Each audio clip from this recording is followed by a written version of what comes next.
Aquele que começou a boa obra é fiel para cumprir. Isso na minha vida, isso na sua vida, isso em qualquer lugar da face da terra. O Senhor é Deus, soberano e poderoso. Ele é aquele que o salmista fala que tem os caminhos justos no Salmo 67. Ele é aquele que abençoa, que dá graça e que resplandece o seu rosto. Sim, esse é o Senhor, o Rei das nações, o poderoso dos exércitos.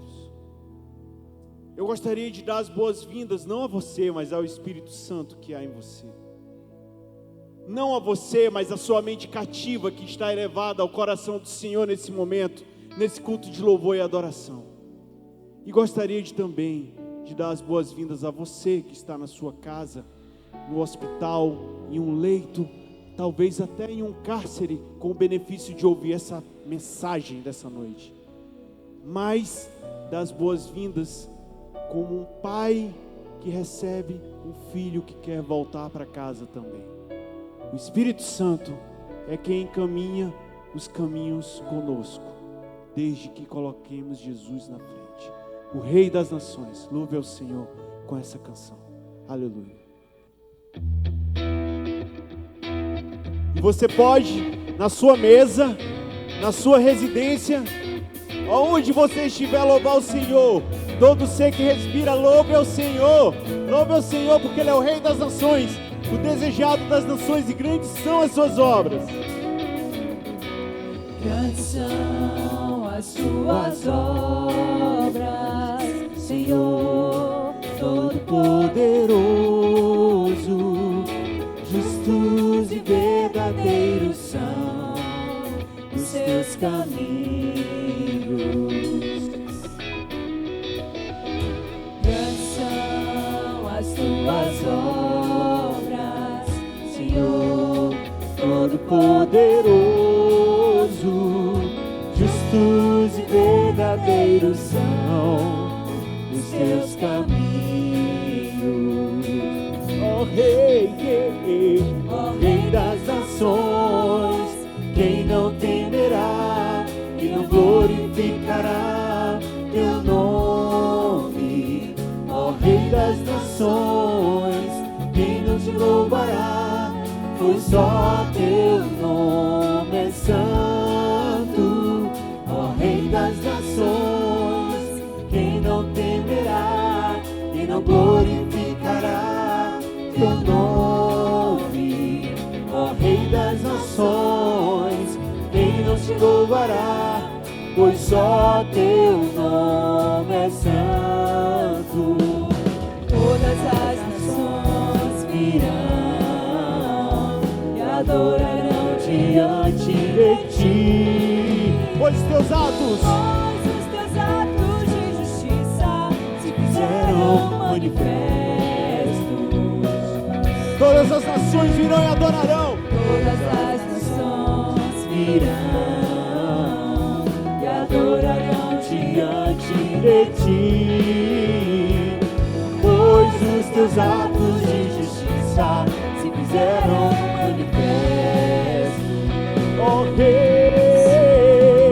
Rei das nações, quem não temerá, quem não glorificará teu nome?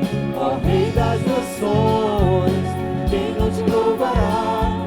Pois só teu nome é santo. Ó Rei das nações, quem não temerá, quem não glorificará teu nome? Ó Rei das nações, quem não te louvará? Pois só teu nome é santo. Rei das nações, quem não temerá, quem não glorificará teu nome?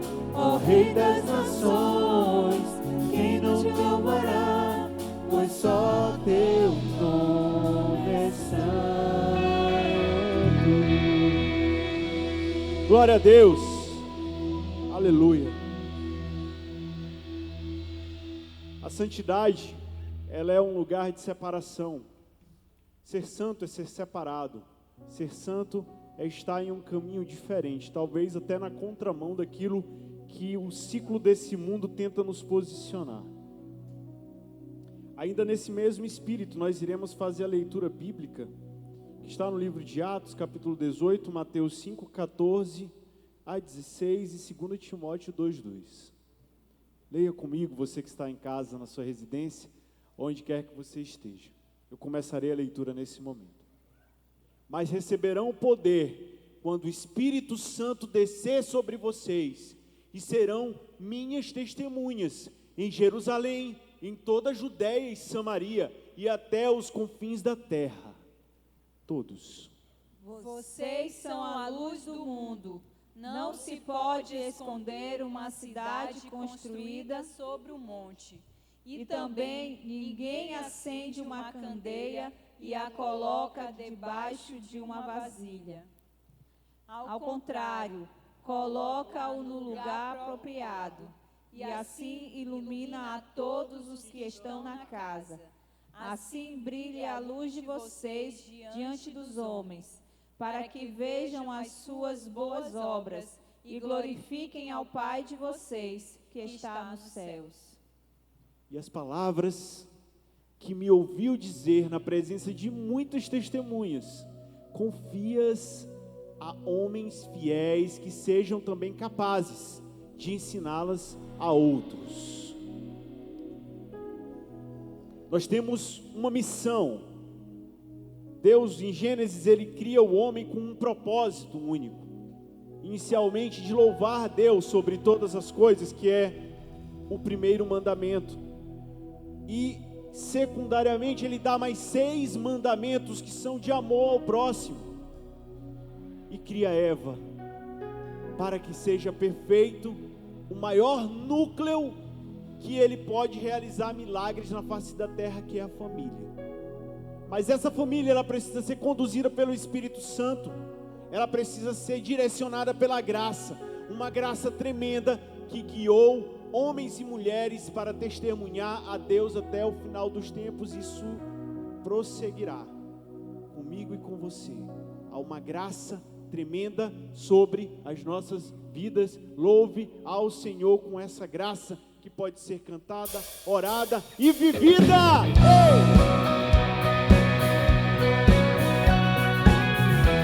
Há uma graça especial sobre a sua casa, sobre a sua família. Há uma graça especial sobre mim e sobre você. Essa graça, ela superabunda o pecado. Quebra o jugo do meu pecado, tão mais forte é o meu amado, o Rei da Glória, o grande Rei dos Reis. Ei, que treme a terra, trovão santo, eu admiro, desejo tanto, o Rei da Glória, o grande Rei dos Reis. Oh, que tremenda graça, oh, que vale meu amor.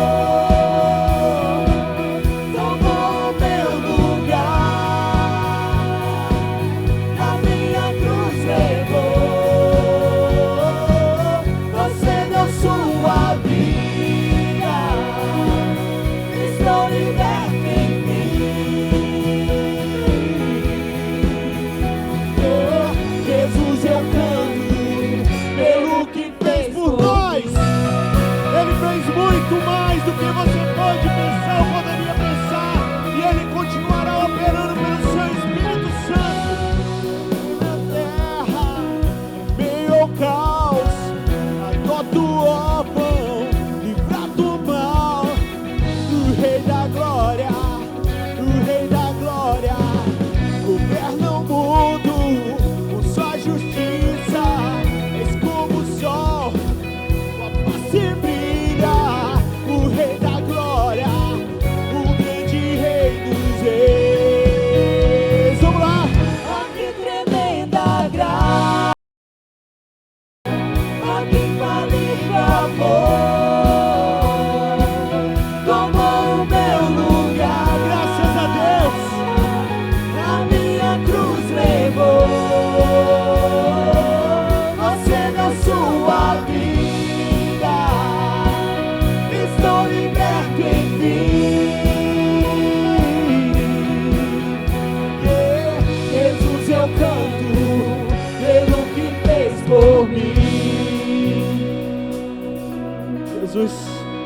Continua fazendo ainda.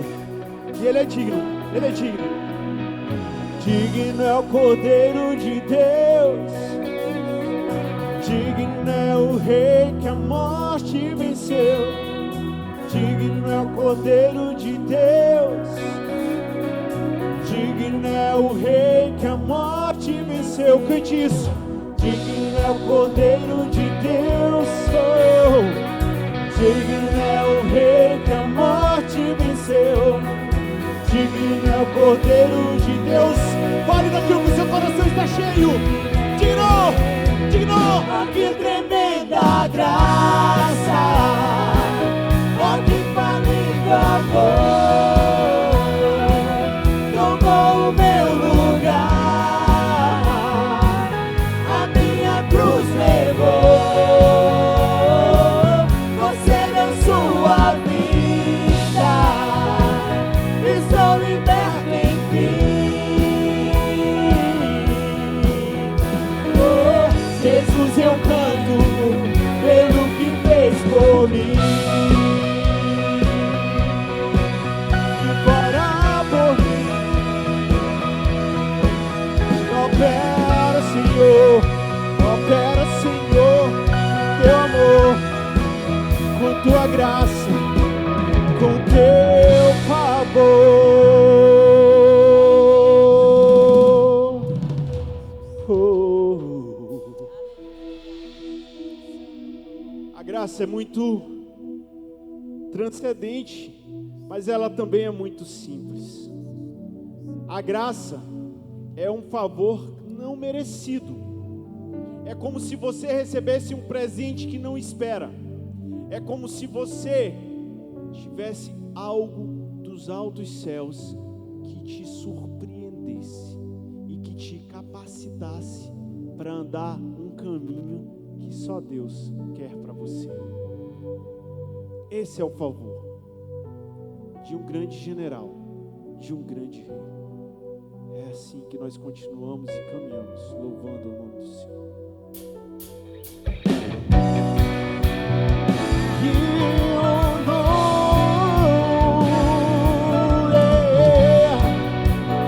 Ele é o seu general, ele é o meu general, ele é o general da sua igreja. Marchamos-se o seu exército, poderoso é Sua glória será vista toda a terra. Vamos cantar o canto da vitória. Glória a Deus, vencemos a batalha. Toda arma contra nós perecerá. O nosso general é Cristo, seguimos os seus passos. Nenhum inimigo nos resistirá.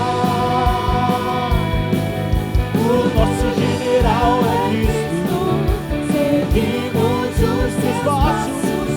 Nenhum inimigo nos resistirá.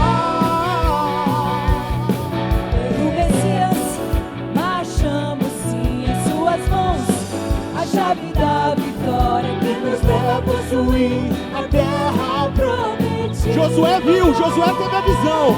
Vamos cantar o canto da vitória. Glória a Deus, vencemos a batalha. Toda arma contra nós perecerá. O nosso general é Cristo, seguimos os seus passos. Nenhum inimigo nos resistirá. Nossa, O nosso general é Cristo, seguimos os seus passos. Nenhum inimigo nos resistirá.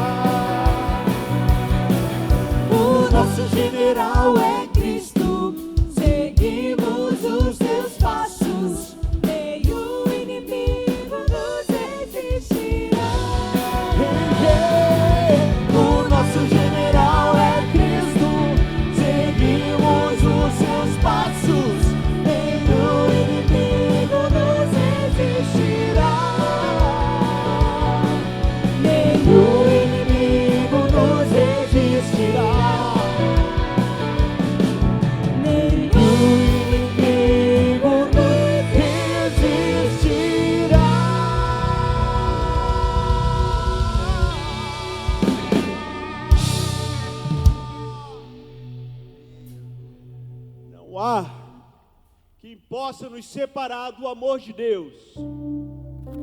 Romanos capítulo 8 fala que não há nada que nos separe desse amor. Não há espada, não há morte, não há nada, nada.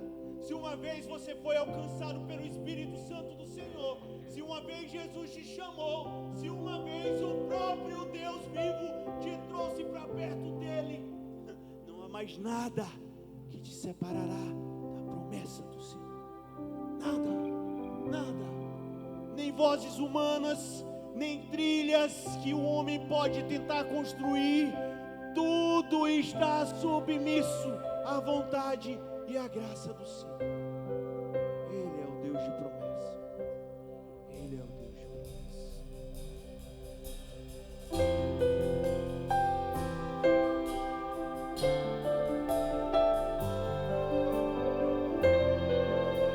Consolide sua fé na rocha, na rocha, na rocha.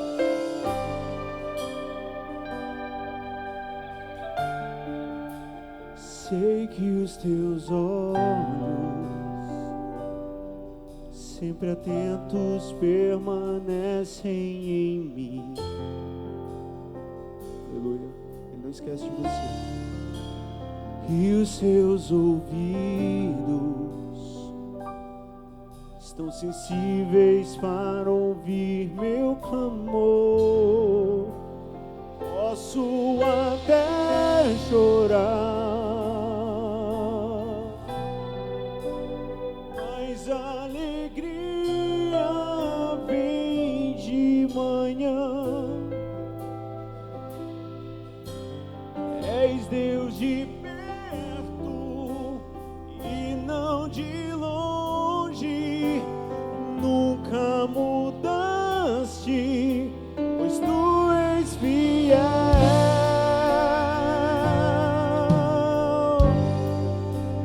Deus de aliança, Deus de promessas, Deus que não é homem pra mentir. Tudo pode passar, tudo pode mudar, mas tua palavra vai se cumprir.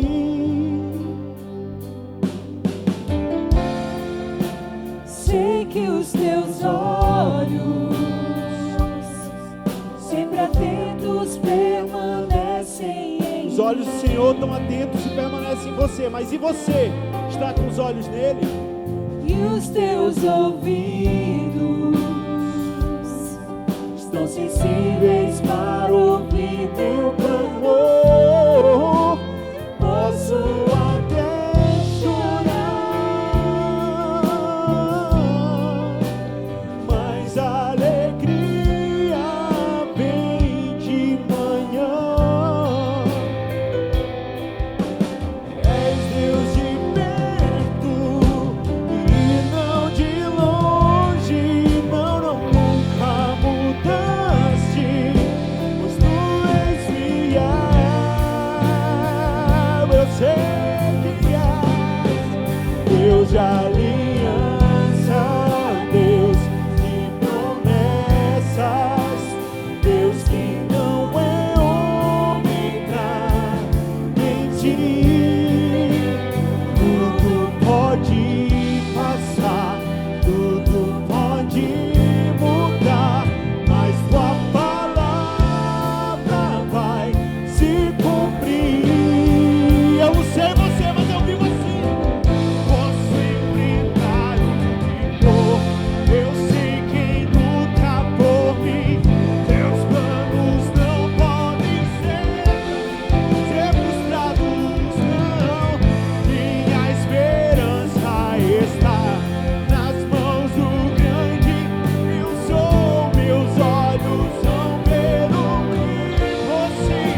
mais importante de tudo que você cantou é que a palavra se cumprirá na minha vida e na sua vida, pela ação do Espírito Santo e com graça. Deus abençoe você e continue louvando ao Senhor. Amém.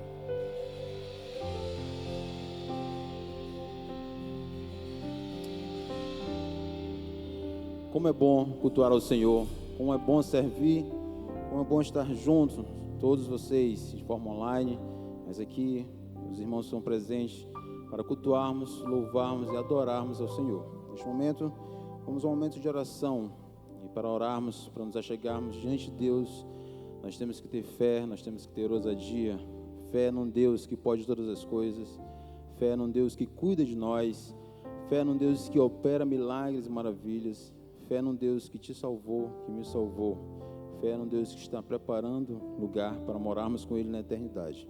Então, nosso coração é grato ao Senhor por tudo que Ele tem feito em nossas vidas, por tudo que Ele tem feito na nossa igreja, pelas obras maravilhosas que Ele tem feito nas nossas casas, nas nossas famílias. Então, nós temos motivos de gratidão, e aqui eu quero apresentar gratidão. Vamos orar pelo irmão Daniel, que já teve alta e já está em casa, glória a Deus por isso. Da mesma forma, a irmã Adaine também teve alta, está em casa, fruto das orações da igreja, pela vida dos seus irmãos. Vamos orar também pelos jovens iboanos que foram aprovados no vestibular 2024, 2023, que estão começando a estudar esse ano. Glória a Deus, cada vida, cada vitória que o Senhor dá para cada família. Então nós somos gratos ao Senhor. Vamos orar também por nossos jovens e adolescentes, para que o coração e a mente deles estejam sempre no Senhor, que toda investida do mal nesse período de carnaval seja destruída em nome de Jesus. Nós temos que apresentar as nossas vidas, os nossos jovens, os nossos adolescentes, que o Senhor nos guarde neste momento, mas também o Senhor nos use quando Ele quiser, para levar a sua palavra a essas pessoas que estão precisando, que estão aí fora, nesta festa da carne.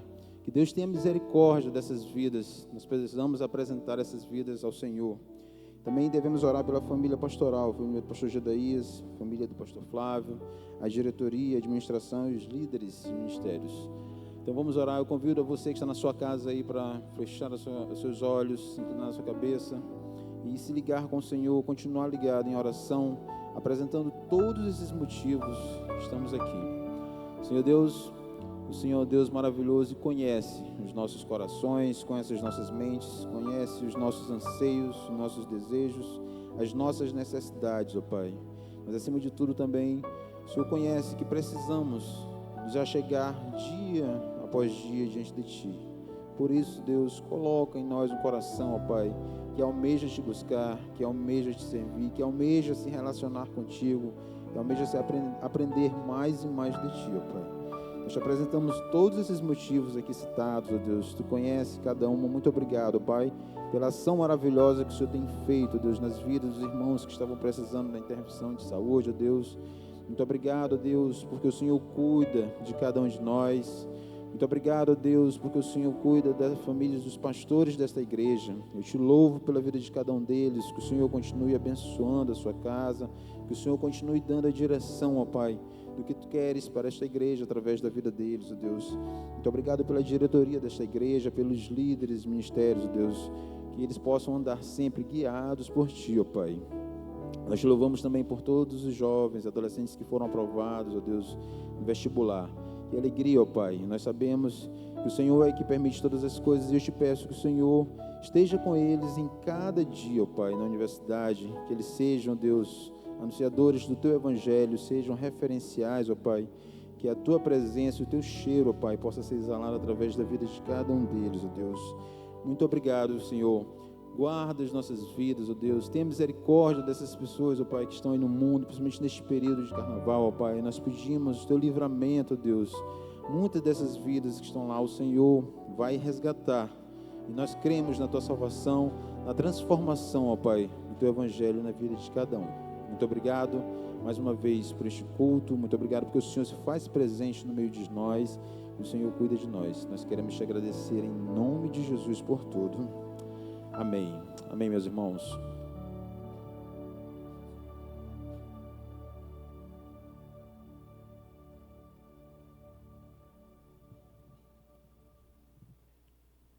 Senhor seja louvado, que o Senhor seja engrandecido, que o Senhor seja glorificado pelas nossas vidas. Esse é um momento especial de dízimos e ofertas, e provavelmente você vai ter o acesso ao QR Code da Igreja Batista do Olho d'Água aqui. É um momento de gratidão, um momento que nós conseguimos alcançar uma meta muito preciosa, que foi a meta financeira de compra do templo. Isso diz muito, porque a gente, de fato, vai conseguir executar com mais segurança, com o endereço cravado aqui. É como se na Bíblia a gente tivesse a própria terra prometida, estivesse andando há um tempo e ainda não a tivesse, mas agora a gente conseguiu obter através da ajuda e cooperação de todos. E esse momento que é de gratidão, mas é um momento que você pode continuar dando o seu melhor para o reino, através dos dízimos e ofertas. Oremos. Senhor nosso Deus, nosso Pai, muito obrigado, Senhor, porque o Senhor nos dá recursos, o Senhor nos dá bens, o Senhor nos dá prosperidade em todas as áreas da nossa vida, o Senhor nos dá saúde emocional, saúde espiritual, saúde financeira, saúde física, Senhor. O Senhor nos dá a saúde do Espírito Santo, para que possamos vir de forma saudável, alegre e liberal, Senhor, te dar aquilo que é o nosso melhor, que são as nossas primícias, Senhor.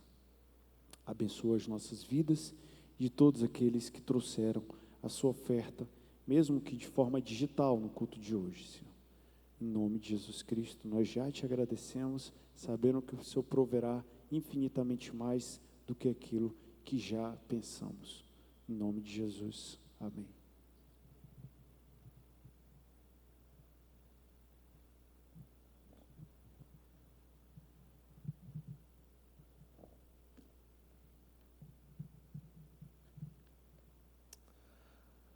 Aleluia, louvado seja o Senhor, por mais este culto de louvor e adoração que Ele nos permite, a aproximação. Agora não existem mais barreiras, não existem mais pontes. O Senhor abriu o caminho para que nós pudéssemos nos dirigir diretamente a Ele. Jesus Cristo é a nossa ponte, e por Ele nós podemos entrar no Santo dos Santos. Por Ele e por causa dEle nós fomos feitos sacerdotes. Ainda que remotamente, nós queremos cumprimentar os irmãos que participam do culto, que cultuam conosco de casa, e aos irmãos que estão aqui essa noite também, cultuando conosco. Digo aos irmãos que nós devemos sempre orar pelos nossos pastores, pelo pastor Flávio Matos, pelo pastor G10 Azevedo, que está viajando, por suas famílias, e nós devemos ter sempre em mente que esses homens entregam suas vidas, entregam seu tempo e plantam, semeiam, dia após dia, na vida de uma igreja. Fruto do trabalho destes homens, às vezes não é visto imediatamente ou ao longo de meses. Às vezes são os seus filhos ou os filhos da igreja que veem o fruto do trabalho destes pastores, mas certamente o trabalho deles no Senhor não é vão. Amém?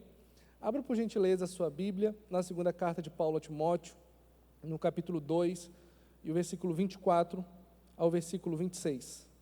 Esta é uma mensagem que nós comunicamos aos irmãos no culto de oração na quarta-feira, e eu acredito que pelo tema do nosso ano ser discipulado, ser uma igreja discipuladora, vale a pena revisar o assunto e anunciar esta mensagem a todos os irmãos que nos assistem, inclusive de casa. Amém?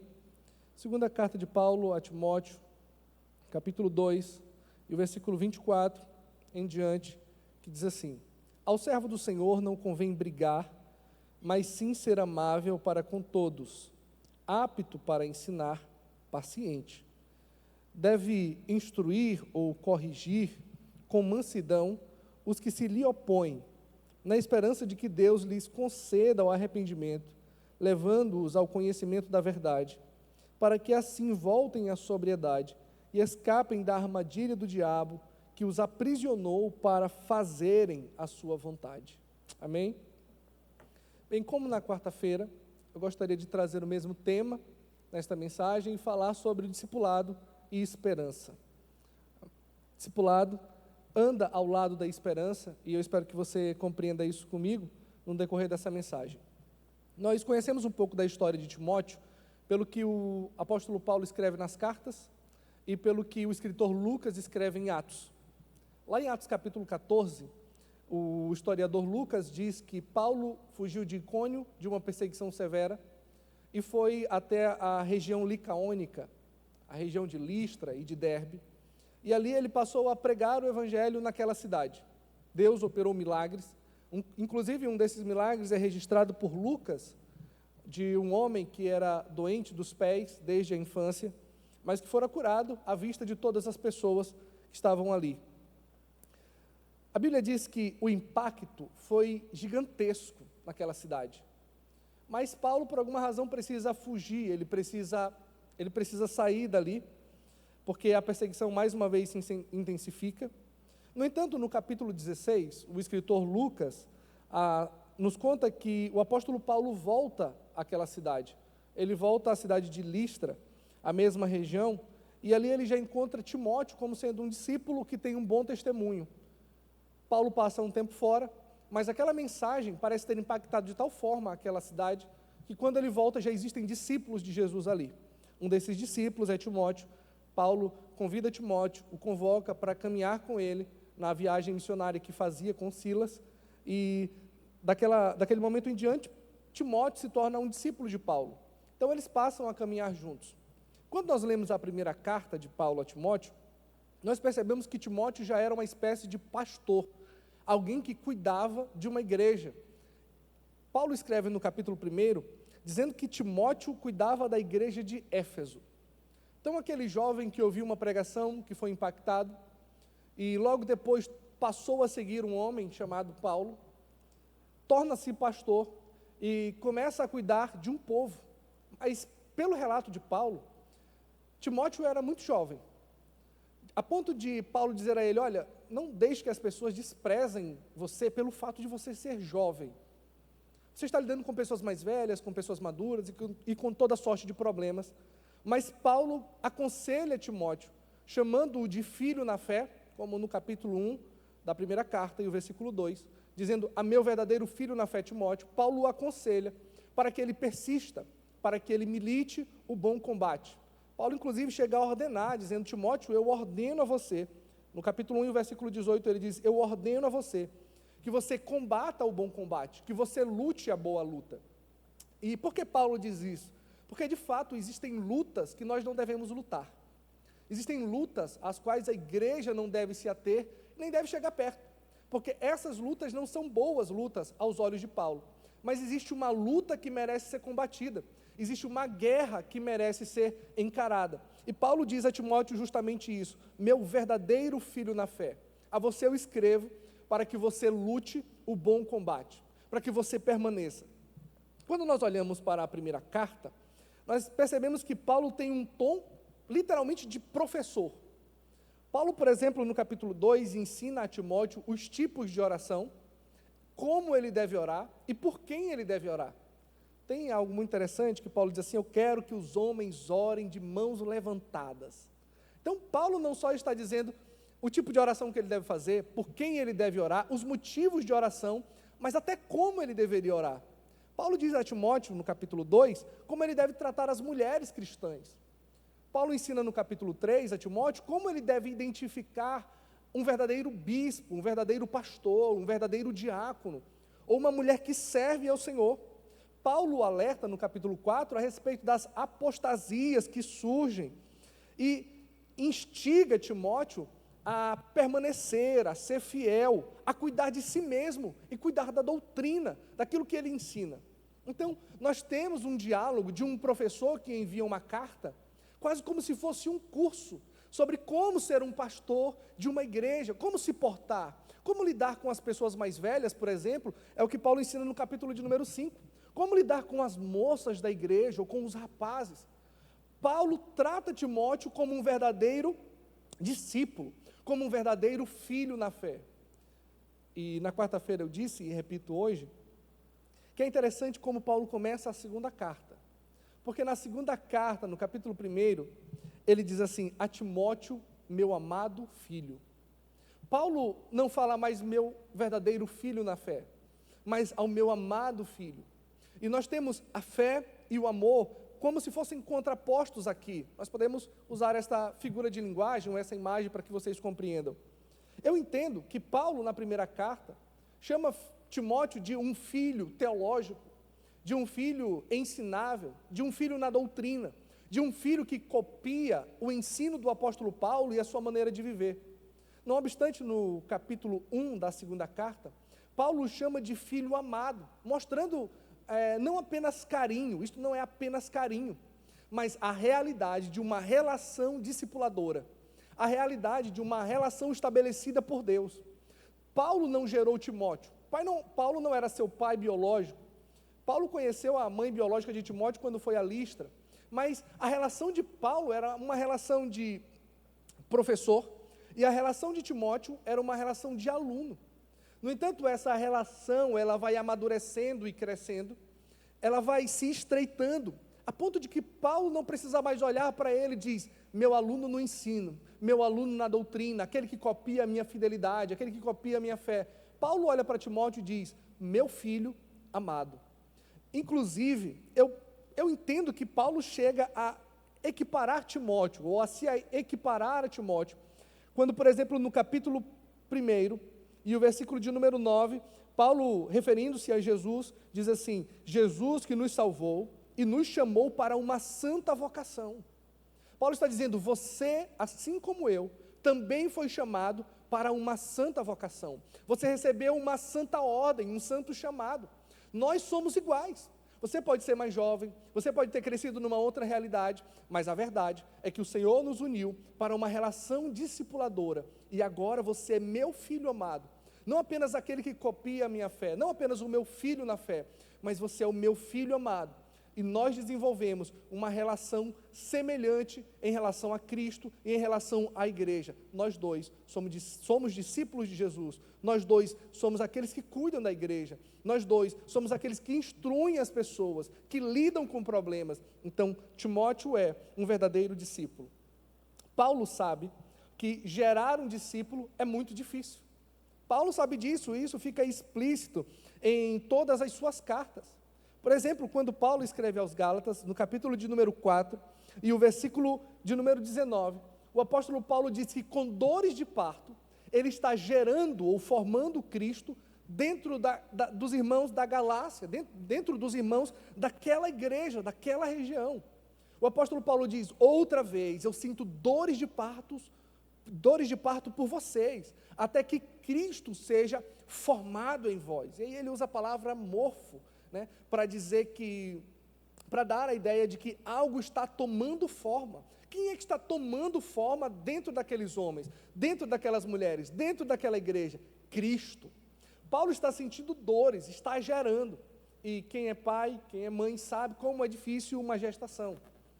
Os pais passam por isso, enfrentam isso de modo, às vezes, um pouco tranquilo, mas é sempre temeroso, sempre há preocupação, sempre há temor, sempre há dúvidas envolvidas, ansiedade e ânsia e muitas outras coisas estão presentes numa gestação.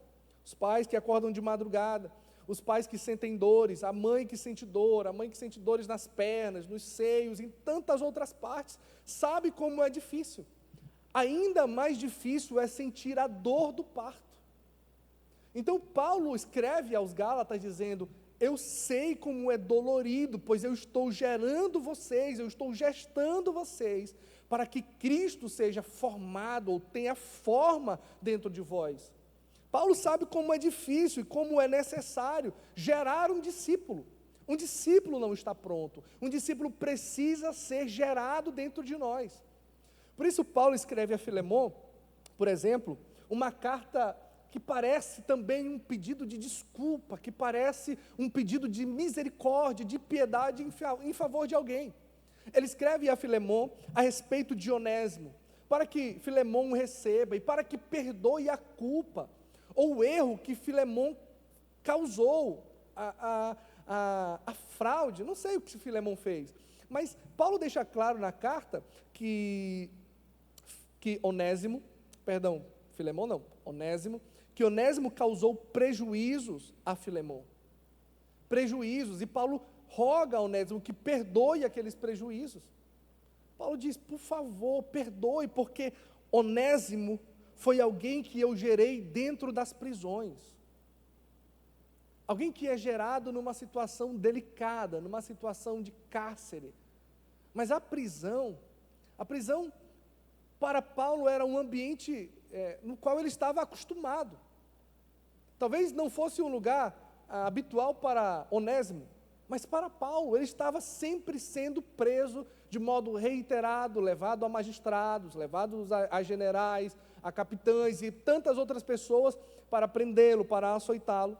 Mas Paulo não deixava que estas prisões acabassem com a esperança, com a expectativa discipuladora. Paulo aproveitava esses momentos para pegar até os presos, os detentos. Às vezes nós ouvimos alguns discursos que dizem assim: seria bom se alguém jogasse uma bomba dentro daquele presídio. Seria bom e acabar com metade do nosso problema. O apóstolo Paulo, pelo contrário, ele diz: eu quero aproveitar a oportunidade para pegar esses homens e gerar discípulos. Porque jogar uma bomba não vai adiantar absolutamente nada. O mal vai continuar existindo, o mal vai persistir, e o mal vai continuar se multiplicando no coração dos homens. Mas Paulo encontra uma maneira de mudar este mal. O Paulo encontra uma maneira de vencer este mal, que é gerando Cristo dentro daqueles homens. Paulo sabia que um discípulo era um aluno começando a aprender e que precisava de um modelo. Por exemplo, sempre que Paulo fala a Timóteo, tanto na primeira carta quanto na segunda, ele fala sobre padrão, sobre modelo. Inclusive, na segunda carta, o apóstolo Paulo começa dizendo assim, que você tenha o mesmo espírito, que você tenha as mesmas características, que estavam na sua mãe Eunice e na sua avó Lóide.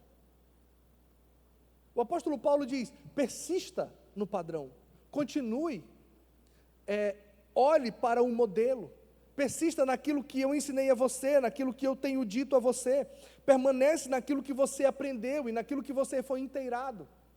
Existe um modelo a ser seguido. Paulo sabe disso porque ele é um professor. E ele sabe que Timóteo é alguém tentando aprender. E do que os alunos precisam. Em 1 Coríntios capítulo 11 e o versículo 1, e também em 1 Coríntios capítulo 4 e o versículo 16, o apóstolo Paulo insiste com aquela igreja quebrada. A igreja de Corinto era uma igreja quebrada, mas Paulo insiste com aquela gente: sede meus imitadores. Sede meus imitadores, assim como eu tenho imitado a Cristo. Você vai perceber que aos olhos de alguém que nunca conheceu a Cristo, que nunca se relacionou com Cristo, é muito difícil para ele olhar para Jesus e pensar: eu posso segui-lo, eu posso imitá-lo, eu posso copiá-lo, eu posso atender os seus mandamentos e me parecer com ele. A pessoa mais perto de Jesus é você. É você que está em casa, é você que me ouve aqui esta noite. A pessoa mais parecida com Jesus, que o mundo vai conhecer, é você. Porque o mundo não consegue olhar para Cristo, em razão de tanta fumaça, em razão de tanta cegueira e de tantas distrações. Mas quando o mundo olha para nós, o mundo olha para Cristo. Paulo sabia disso. Tanto que aos Filipenses ele escreve no capítulo 3, o versículo 17: sede meus imitadores e prestai atenção nos que caminham de acordo com o padrão do comportamento que temos vivido. O apóstolo Paulo, ele sabe que ele é um parâmetro para as pessoas que o escutam, que o ouvem, que leem as suas cartas. E ele precisa cuidar de sua vida. Ele precisa ter cuidado dos outros, como ensina Timóteo, mas ele precisa ter cuidado dele mesmo. Por quê? Porque o mundo precisa de padrões. O mundo precisa de exemplos. E isso está nítido na nossa realidade. Quais são os padrões da música que nós temos, por exemplo? Quais são os padrões que nós tínhamos há 20 ou 30 anos? Quais são os padrões de arte que nós temos? Quais são os padrões de roupa? Quando você olha para alguém que é um influencer, que influencia, isso é uma palavra sofisticada, suave, para dizer padrão. Um influencer, alguém que influencia, é alguém que é um padrão para uma sociedade. Seus filhos têm padrões da internet. Os pais têm padrões da internet. As mães têm padrões da internet. Até mesmo os pastores olham para padrões deste mundo. Para homens e mulheres que são padrões para nós. E estes padrões devem ser de acordo com o maior padrão que nós temos, que é Jesus Cristo. Eu disse aqui, na quarta-feira, que por algum tempo eu queria pregar, mas apenas pregar sem compromisso com a vida, sem compromisso com o dia a dia, sem compromisso com as pessoas. Eu dizia, eu quero pregar, mas eu não quero ser um exemplo para ninguém. Porque eu sou pecador. E, no fundo, eu achava aquilo o máximo. Porque aquilo era falsa humildade. Aquilo era uma disfarçatez no discurso. Bem, eu sou incapaz de ser um padrão, eu sou falho. E o que acontecia comigo é que eu pregava bem, mas eu não vivia bem. Porque eu não me comprometia com aquilo que eu ensinava às pessoas. Por muito tempo, eu admirei o pregador norte-americano Paul Washer. E eu olhava para Paul Washer e dizia, eu quero ser como este homem, eu quero pregar como ele. Então eu comecei a pregar como Paul Washer. Mas quando eu comecei a olhar para a vida dele, quando eu parei para olhar para a vida dele, eu percebi que eu jamais poderia viver como aquele homem. Eu estava pregando como ele, mensagens duras e mensagens bíblicas como as que ele prega. Mas eu não podia viver como ele vivia. A nossa paixão, ela deve ser transformadora, e ela deve nos levar ao amor, porque o amor é perene, e o amor é aquilo que nos faz permanecer aos pés de Jesus, e sermos transformados todos os dias. Então, quando o apóstolo Paulo está escrevendo esta carta a Timóteo, ele tem uma esperança. Que esperança é essa? Se você abrir a sua Bíblia comigo mais uma vez, em 2 Timóteo, capítulo 2, e o versículo 24 em diante, você vê que Paulo está falando sobre esperança, sobre uma expectativa, sobre uma possibilidade. Olhe comigo de novo. Ao servo do Senhor não convém brigar, mas ser amável, afável, gentil, para com todos, apto para ensinar, didáticos, tolerante. Ele deve corrigir, ele deve instruir com mansidão os que se opõem a ele, na esperança de que Deus lhes conceda o arrependimento, levando-os ao conhecimento da verdade, para que assim voltem à sobriedade, para que assim voltem à vida, para que assim eles ressuscitem e escapem das garras, das armadilhas do diabo, que os aprisionou para que façam a vontade dele. Paulo está falando sobre esperança e discipulado. Quando Paulo escreve a Timóteo, Paulo está discipulando Timóteo.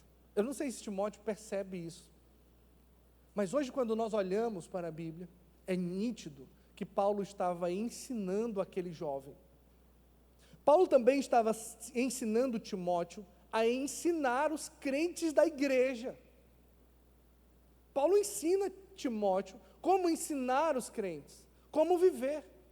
Paulo insiste desde a primeira carta, não perca seu tempo com genealogias, ou com discussões tolas, infrutíferas. De novo, no capítulo 2, o apóstolo Paulo ensina, evita os falatórios profanos, evita a impiedade, aquilo que só produz impiedade. Existem palavras, Timóteo, que roem, que destroem, que acabam com esses homens. Esses homens se desviam da verdade. Evita estas coisas, se aparte da iniquidade, evite confusão, evite briga. Essa é uma lição para aqueles que têm esperança no discipulado. Nós, atualmente, tendemos a chegar nas pessoas e falar de tudo com elas, menos sobre a vida delas e menos sobre a vida de Cristo. E por que eu falo isso? Nós chegamos nas pessoas e falamos sobre política. E você sabe que hoje tocar em política no nosso país é um problema. Nós chegamos nas pessoas e falamos sobre a corrupção do judiciário. Nós falamos, nós desabafamos, nós falamos sobre a Globo, nós falamos sobre o jornal, nós falamos sobre a Argentina, sobre a Venezuela, sobre a Rússia. Mas nós não falamos sobre a vida destas pessoas. E nós não falamos sobre a vida de Cristo para estas pessoas. Porque quando nós colocamos a nossa vida e a vida de Cristo, existe um abismo gigantesco. Mas a vida de Cristo se inclina para nós. E ela nos leva a Deus, para nós termos uma vida diferente da que nós temos hoje. O apóstolo Paulo escreve a Timóteo, no capítulo de número 1, dizendo: eu também já fui assim, já fui blasfemo, eu já fui perseguidor, eu já fui opressor. Mas Cristo não desiste de Paulo. Não perca seu tempo com discussões inúteis, com discussões que não levam a nada. Não perca seu tempo falando sobre a salvação da família na política, ou a salvação da família nas universidades públicas do país. A salvação da família, a salvação dos jovens, a salvação das crianças está somente na vida de Cristo. Somente em Cristo há vida, a verdadeira vida, a abundante vida. Então Paulo diz assim: ao servo do Senhor não convém brigar, mas ser manso. Ser manso com todos. Ser manso com todos. Nós queremos ser mansos só com quem vota no mesmo presidente que nós. Nós só queremos ser mansos com quem compartilha das mesmas ideias que nós. Nós só queremos ser mansos com quem para nos ouvir, com quem tem algo para oferecer. Mas nós esquecemos que este mandamento é: seja manso com todos e seja didático. É o que Paulo diz. Seja capaz de ensinar. Existem pessoas que dizem: bom, eu não vou rebaixar o meu nível. Se vocês quiserem, vocês que estudem para me acompanhar, vocês que lutem para caminhar comigo, eu não vou me rebaixar. Este não é o papel de um verdadeiro discipulador. O verdadeiro professor é aquele que traz Cristo às pessoas e mostra a vida de Cristo a essa gente, de maneira que estas pessoas possam entender, de maneira que elas possam compreender. Então o apóstolo Paulo diz: seja paciente e instrua com mansidão aos que resistem. Sabe por que eu acho que isso fala sobre esperança? No começo da semana nós tivemos um encontro de discipuladores aqui na igreja, e uma irmã fez uma pergunta interessante. Ela perguntou: alguém de fora da igreja pode ser discipulado? E eu pergunto a você que está aqui, você que está em casa: alguém de fora da igreja pode ser discipulado? O que você acha? O apóstolo Paulo está dizendo: instrua, ensine, discipline com mansidão. A palavra que o apóstolo Paulo usa aqui é paideu. Paideu, que vem de paideia, de disciplina. Ele está dizendo: discipline, instrua com mansidão. Esta palavra é a raiz da palavra criança. Por exemplo, ela aparece lá em Mateus capítulo 18. Paidim, criança.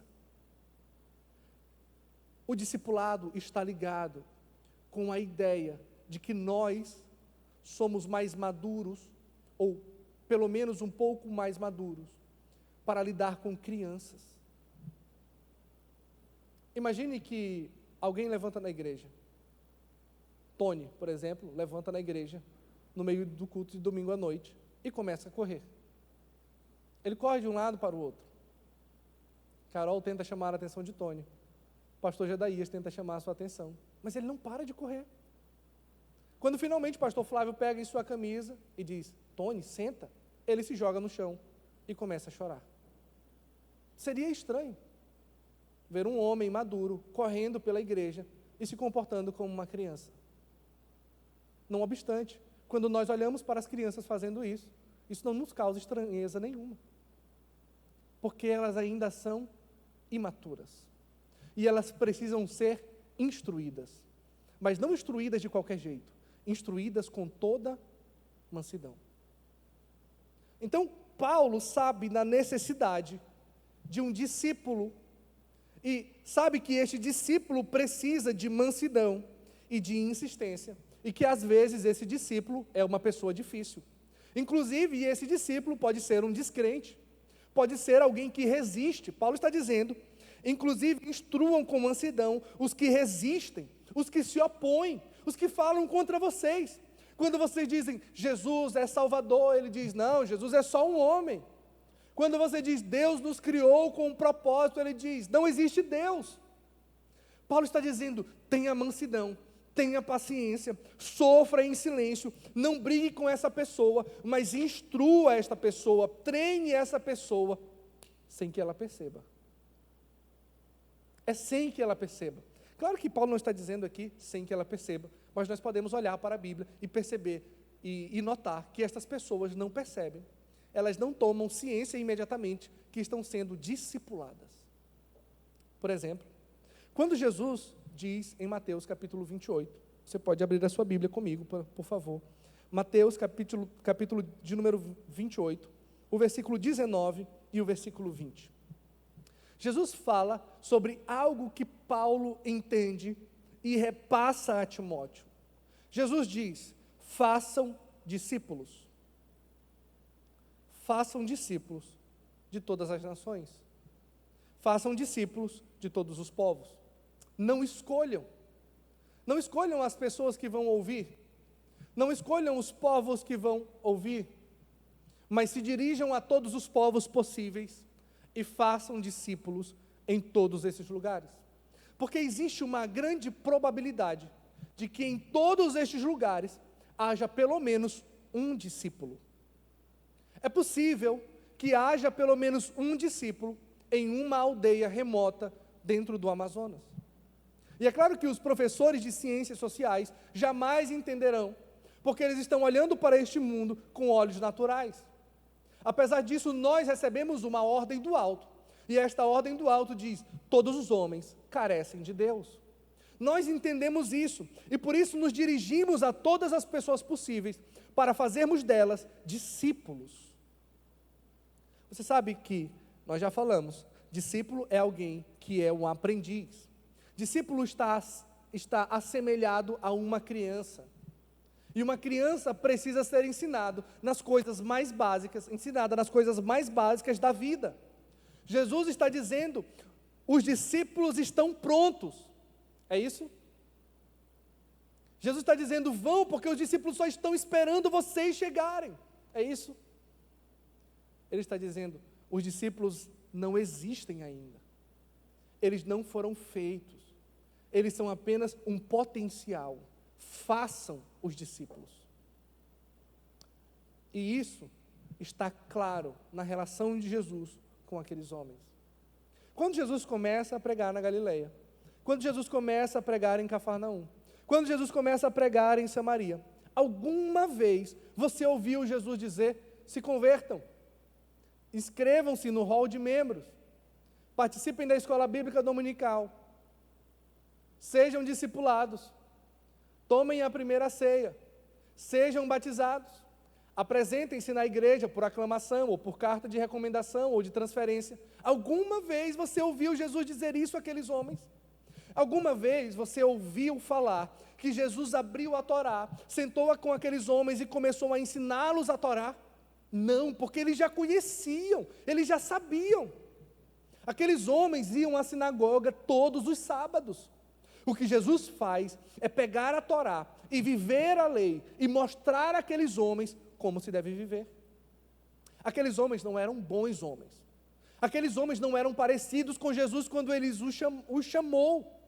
Por exemplo, em Lucas, capítulo de número 9, a Bíblia diz que Jesus pede aos seus discípulos, caminhando para Jerusalém. Lucas, capítulo de número 9, e o versículo 52 em diante. A Bíblia diz que Jesus manda mensageiros, e esses mensageiros vão à frente de Jesus.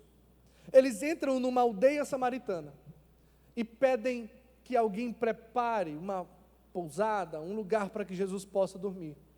Mas aqueles samaritanos daquela região recusam receber Jesus. Uma vez na sua vida, como discipulador e como um pregador do Evangelho, não importa o quanto você insista, você vai encontrar pessoas que recusam Jesus. Você vai encontrar pessoas que fecham as portas e dizem, aqui não. Mas você nunca deve agir como estes homens. Porque aqueles homens, Tiago e João, correram para Jesus e disseram, mestre, por que a gente não ora como Elias orou? E pede para cair fogo em cima dessa cidade?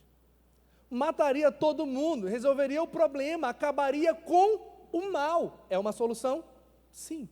É uma opção? Sim. Mas esta não é a opção de Deus. Jesus olha para aqueles homens e diz, de que espírito sois vós? Que espírito habita em vocês? É por isso que Paulo está dizendo, Timóteo, evite as brigas, evite as confusões, seja paciente e instrua as pessoas com mansidão, porque nós temos a esperança de que Deus pode mostrar a verdade para estas pessoas. Quando Jesus chega para Mateus, na coletoria de impostos, você ouviu Jesus dizer a ele, venha Mateus, que agora nós vamos começar o discipulado. Eu tenho uma revistinha para você, e eu vou te acompanhar uma vez por semana. Jesus diz àquele homem, siga-me. Siga-me, eu vou na frente, você vem atrás. Tudo o que o meu Pai faz, eu faço. Jesus está dizendo àqueles homens, vocês vão fazer o que eu estou fazendo também. Porque o Filho do Homem não veio para destruir as almas dos homens, mas para resgatá-las. Então Jesus ensina uma lição àqueles homens. Jesus ensina aqueles homens de maneira tão profunda e tão íntima, que, por exemplo, em João capítulo 6, ele está pregando uma mensagem que parece dura demais para aquela gente. E as pessoas começam a ir embora. Então Jesus se vira para os 12 e diz, e vocês? Vocês não vão? Por que vocês não vão? Aqueles homens estavam tão próximos e tão íntimos, que Pedro pergunta, para quem iremos? Não para onde iremos, porque aqueles homens tinham para onde ir, aqueles homens tinham casa, talvez ainda tivessem trabalho, mas eles perguntam para quem nós iremos? Existem muitos mestres por aí, existem várias sinagogas, vários professores, mas nós só queremos caminhar atrás de você. Para quem nós iremos? Porque você tem palavras de vida eterna. Os outros homens têm doutrina, os outros homens têm teologia, os outros homens têm muito conhecimento de história, os outros homens ensinam muito bem, mas você tem palavras que nenhum desses homens tem. Em João capítulo de número 7, isso fica explícito. Quando, por exemplo, Jesus está pregando e os fariseus mandam que alguns homens vão até o templo para prender Jesus. Aqueles homens escutam a pregação de Jesus e voltam para os fariseus. E os fariseus perguntam, por acaso, aquele homem também enganou vocês? Por acaso vocês também foram convencidos? E a resposta daqueles soldados, em João capítulo 7, o versículo 46 é, ninguém jamais falou como este homem. Ninguém nunca falou como este homem fala. As palavras de Jesus são espírito e vida, e as palavras de Jesus precisam ser passadas adiante. As palavras de Jesus são palavras que são como água, elas nos limpam. Em João capítulo 15, versículo 3, Jesus diz, vocês já estão limpos pelas palavras que eu vos tenho dito. Então Paulo olha para Timóteo e diz, meu filho Timóteo, meu amado filho, que tem o mesmo chamado que eu. Você foi chamado para ser um discipulador como eu. Eu estou pedindo a você, não brigue com as pessoas, não sente em uma mesa com a sua família e comece a criticar a religião do seu pai. Não sente em uma mesa com o seu irmão e comece a discutir as doutrinas católicas com ele. Não faça isso, seja paciente, seja manso, seja humilde, seja calmo e tranquilo, instrua com mansidão. Às vezes nós queremos falar a coisa certa na hora errada. Às vezes você quer muito falar de Jesus, mas você fala na hora errada. Aí talvez você diga, não, mas a Bíblia diz que a gente tem que falar tempo e fora de tempo. Calma, irmão, você está muito equivocado. Não é disso que o apóstolo Paulo está falando. Às vezes você chega no Natal em sua família e o seu tio, bolsonarista, encontra-se com sua prima, que é petista, lulista. Então eles começam a discutir sobre política, e aí chega o seu outro tio, que é espírita, e a sua tia, que é católica que vai à igreja todos os domingos de manhã, que reza o texto todos os dias. Então você aproveita essa salada mista, naquele clima familiar de Natal, e decide falar que estes pecadores estão condenados. Mas não é isso que Paulo diz, ele fala, tenha calma, tenha mansidão, seja amável, instrua as pessoas, porque é possível que haja um discípulo para ser formado dentro dessas pessoas. Paulo ensina que o discipulado caminha ao lado da esperança. Talvez você já tenha desistido de alguém. Talvez você tenha perdido a esperança de que o seu vizinho, de que o seu irmão, de que o seu filho ou o seu pai sejam alcançados pelo Evangelho. Mas escute, não perca a esperança de ser manso, de ser humilde, de ser paciente, e ensinar essa pessoa com calma, com mansidão, com tranquilidade, porque Deus pode fazê-la tornar a vida e livrar-se das garras do diabo. O apóstolo Paulo sabe que o mundo está perdido, ele sabe que o mundo está cego. Ele diz, o apóstolo João diz, o mundo jaz no maligno, o mundo está dentro das garras do diabo, o mundo está cego, o mundo está caminhando para um abismo. O apóstolo Paulo escreve em Efésios capítulo 2, e o versículo 1, dizendo que as pessoas estão mortas em seus pecados e em seus crimes, em seus delitos, em suas culpas. O mundo está completamente cego. Como você vai lidar com os cegos? Digamos que você chegue numa avenida grande, talvez no estado de São Paulo, na capital, ou no Rio de Janeiro, e você encontre um cego que pede sua ajuda para atravessar. O que você faria? Você diria, meu amigo, você não está vendo? O sinal fechou, pode passar. Nenhum carro vai passar por cima de você. As pessoas estão vendo que você é cego. Pode ir sozinho, fique à vontade. O que você faria se uma criança te pedisse ajuda para atravessar uma avenida movimentada? Você diria, seu pai não te ensinou que você deve olhar para a direita e para a esquerda e atravessar? Como nós lidamos com os cegos, com aqueles que se opõem, com aqueles que lutam contra nós? Nós respondemos com mais violência, com mais agressão? Como nós devemos responder a esta gente? Com ódio? A Bíblia diz, no livro de Jonas, que um dia o Senhor olhou para aquele profeta, que era um homem de Deus, e disse a ele, Jonas, levante-se e vá a Nínive, e pregue uma mensagem contra aquela cidade, porque os pecados, o mal daquela cidade, tem chegado a mim. A Bíblia diz que Jonas se levantou, Deus disse a ele, levante-se, e ele se levantou, mas ele se levantou para fazer a coisa errada. A Bíblia diz, e Jonas levantou-se para fugir da face do Senhor. Sempre que você foge do propósito que Deus está estabelecendo para você, você não está fugindo apenas do propósito, você não está fugindo apenas daquela pessoa, você não está fugindo apenas do problema, você está fugindo do próprio Deus. Então Jonas foge, ele desce a Jope, ele desce ao navio, ele desce ao porão do navio, para ir a Tarsis, e ele vai descendo cada vez mais. ele vai ficando cada vez mais distante de Nínive. Ele vai ficando cada vez mais longe daquilo que Deus havia determinado que ele fizesse. A Bíblia diz que quando o peixe o vomita naquela cidade, a cidade era grande e tinha um caminho de 3 dias. Então Jonas começa a pregar na cidade. Mas ele só caminhou um dia. Ele nem fez o que Deus havia mandado que ele fizesse. Ele prega para aquela cidade. E a mensagem é tão impactante.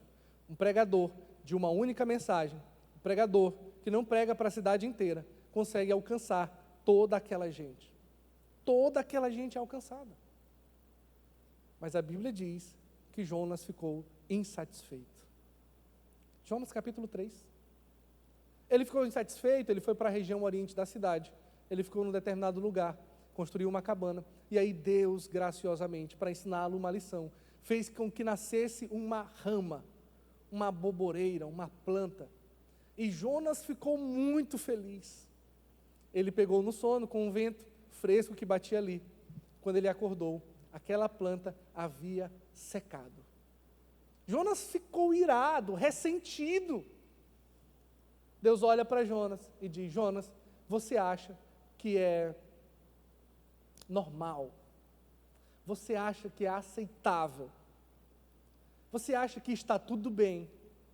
Você ficar triste, ressentido, revoltado, por causa de uma planta que você não plantou. Você não cuidou dela.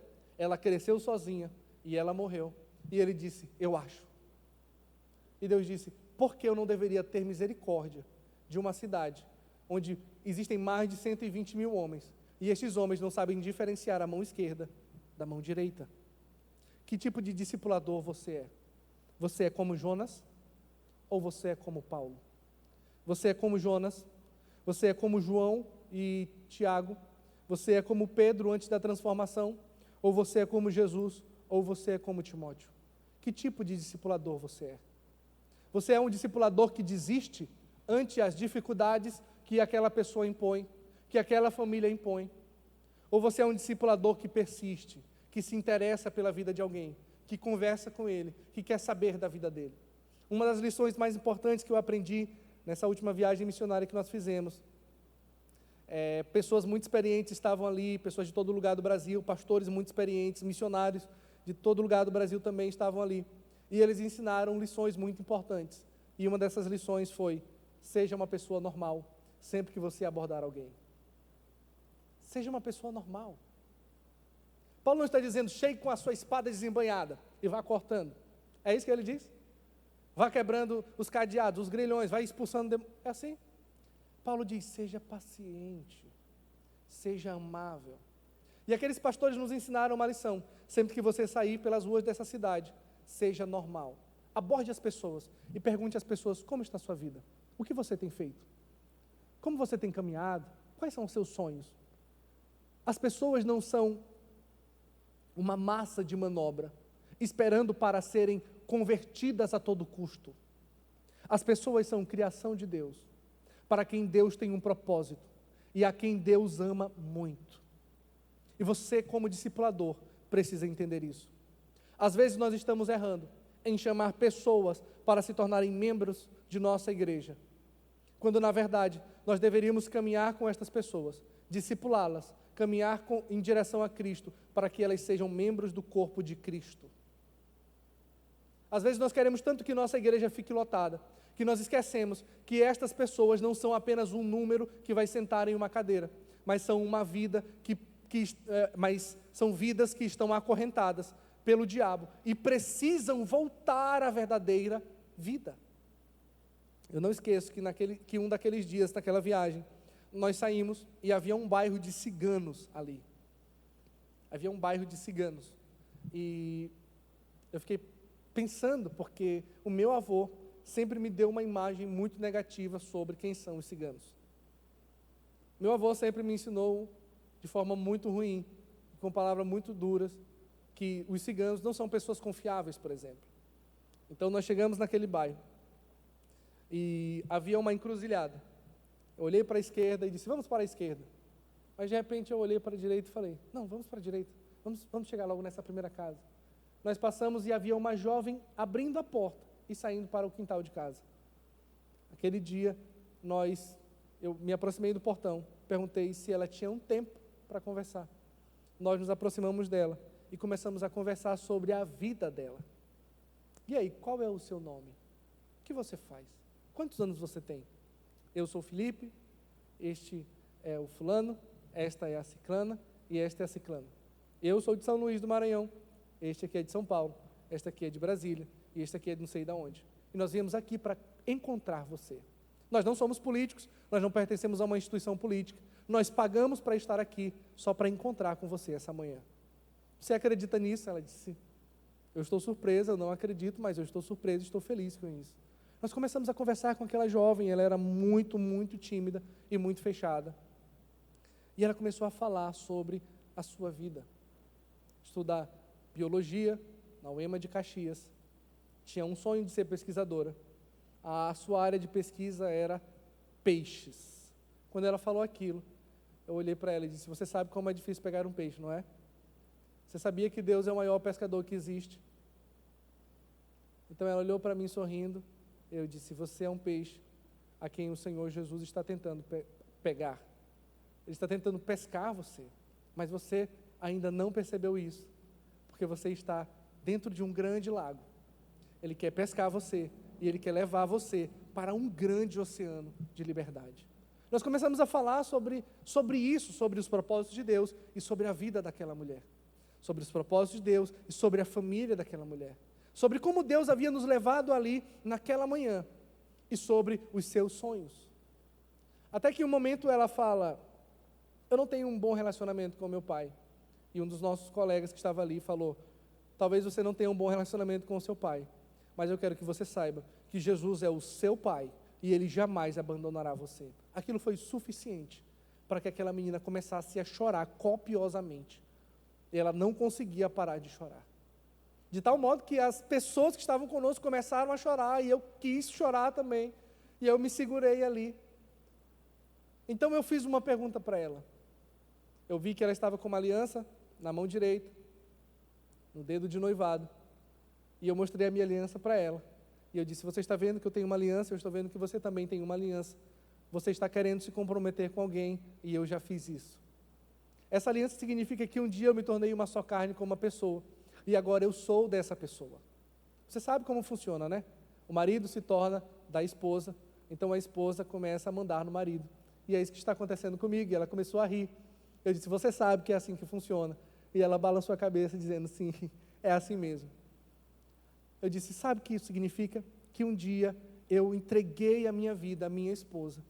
E eu fiz um compromisso tão profundo com ela, que agora eu pertenço somente a ela, e ela pertence somente a mim. E eu sei que você quer fazer o mesmo, porque você está com uma aliança também. Mas Deus é um Deus de alianças.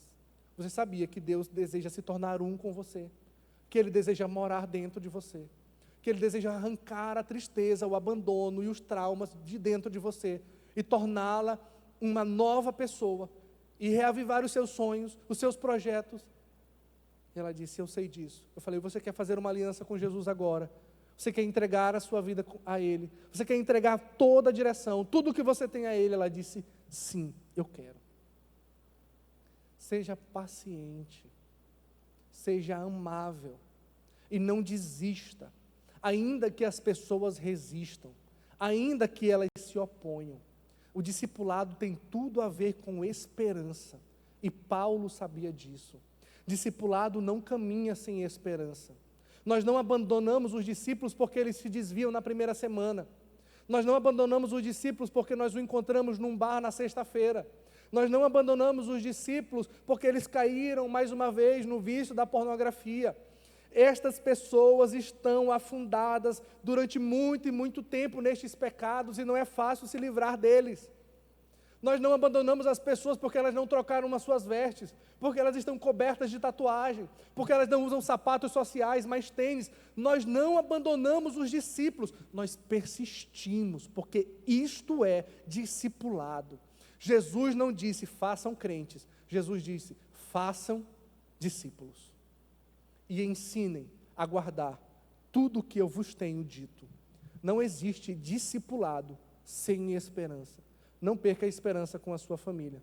Não deixe de ensinar aquilo que Jesus já tem testemunhado ao seu coração, aquilo que Ele tem trazido ao coração da sua casa, da sua família, aquilo que Ele tem feito.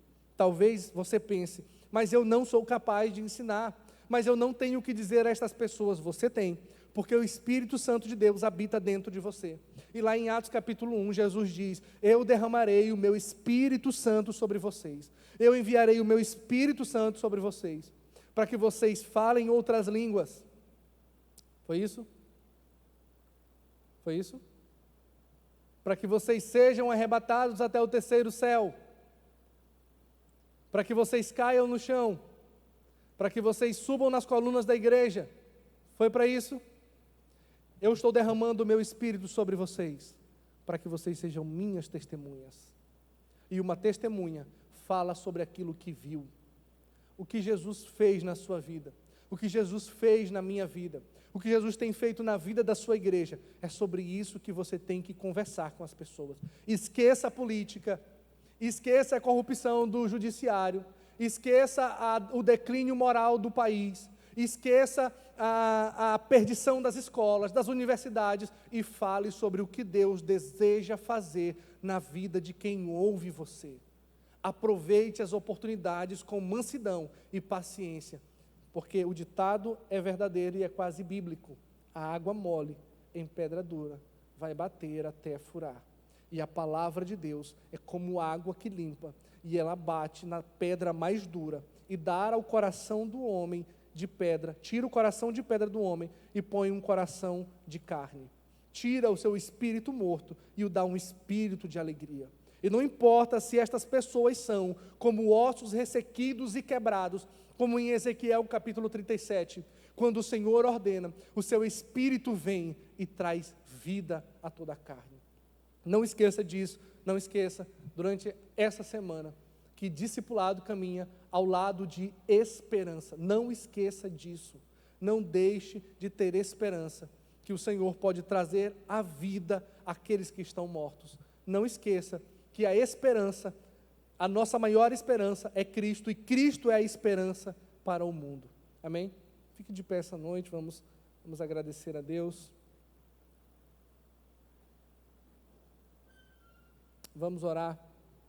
Ore essa noite e peça ao Senhor que te dê estratégias. Peça ao Senhor que te dê as estratégias corretas para testemunhar sobre o que Ele fez na sua vida e sobre o que Ele nos ensinou.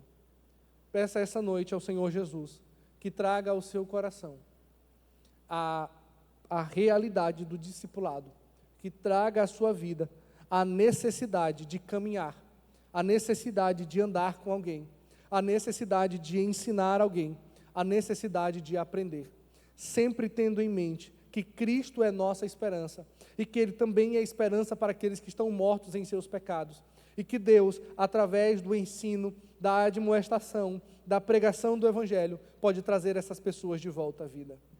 Senhor Deus e Pai de infinito amor e misericórdia, essa noite nós oramos, Senhor, como pecadores que caminham contigo. Nós oramos esta noite como santos, Senhor, santos que foram transformados, santos que foram resgatados do pecado, santos que outrora estavam cegos, que estavam mortos, estavam perdidos, mas agora caminham em direção ao céu de glória. Senhor, nós somos aqueles pecadores que lavamos as nossas vestes no sangue do Cordeiro. Mas, Senhor, nós pedimos esta noite que o Senhor nos dê um coração discipulador. Nós não queremos ser apenas pregadores eloquentes, Senhor. Nós não queremos apenas impactar a nossa cidade com mensagem intelectual. Nós queremos que vidas caminhem contigo diariamente. Que esta cidade seja transformada, Senhor, pelo poder discipulador do Evangelho, pelo poder transformador, pelo poder didático do Teu Espírito Santo. É bem verdade, Senhor, que o mundo pode sugerir jogar uma bomba, o mundo pode sugerir o isolamento, o mundo pode sugerir que nós devemos nos afastar das pessoas que caíram ou das pessoas que não querem ouvir a Tua mensagem, mas esta não é a Tua opção. A Tua única opção é: façam discípulos. Em nome de Jesus, nós oramos hoje sinceramente, Senhor, e Te pedimos que dentro de nós, o Senhor faça surgir um verdadeiro discipulador, e com aquilo que nós sabemos, nós possamos, Senhor, e que com aquilo que nós sabemos, nós possamos anunciar que Cristo é o caminho, que nós caminhamos por este caminho, que Ele é o caminho que restaura os sonhos, as famílias, os casamentos, os filhos, os relacionamentos, e que nos aproxima principalmente de Deus. Em nome de Jesus, abençoa a semana do Teu povo, abençoa cada crente que nos escuta esta noite, que os Teus filhos possam ter uma semana abençoada, que eles possam caminhar em santidade contigo, que eles possam caminhar com a viva esperança que é Cristo ardendo em seus corações. Senhor Deus, que a Tua graça, que o Teu amor e que as benevolências do Espírito Santo sejam com o Teu povo, hoje e sempre. Amém. Glória a Deus.